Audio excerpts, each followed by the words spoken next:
భూకంపం సంభవించింది. పల్నాడు జిల్లాలో ఈ రోజు తెల్లవారుజామున రిక్టర్ స్కేల్పై 3.5 తీవ్రతతో భూమి కంపించింది.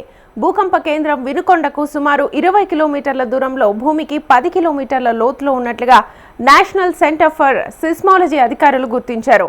వినుకొండతో పాటు దర్శి పరిసర ప్రాంతాల్లో కూడా భూమి స్వల్పంగా కంపించింది.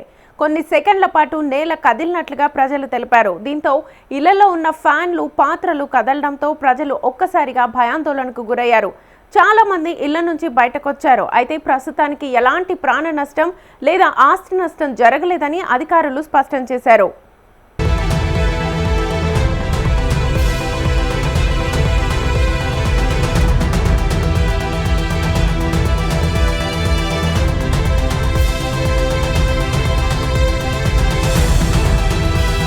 భూకంప తీవ్రత తక్కువగా ఉండడంతో పెద్దగా నష్టం జరగలేదని నిపుణులు చెబుతున్నారు. అయినప్పటికీ ఇటీవలి కాలంలో తరచూ భూమి కంపించడం ప్రజల్లో ఆందోళన కలిగిస్తోంది. ముఖ్యంగా తెల్లవారుజామున సమయంలో భూకంపం రావడంతో చాలా మంది భయపడ్డారు. రాబోయే రోజుల్లో మరికొన్ని స్వల్ప కంపనలు రావచ్చని నిపుణులు హెచ్చరిస్తున్నారు. ప్రజలు అప్రమత్తంగా ఉండాలని సూచిస్తున్నారు. భూకంపం వచ్చినప్పుడు భయపడకుండా సురక్షిత ప్రదేశంలో ఉండడం, లిఫ్టులు వాడకపోవడం వంటి జాగ్రత్తలు తీసుకోవాలని అధికారులు చెబుతున్నారు. కొన్ని నెలల క్రితం తెలంగాణలోని పలు ప్రాంతాల్లో కూడా స్వల్ప భూకంపాలు సంభవించాయి.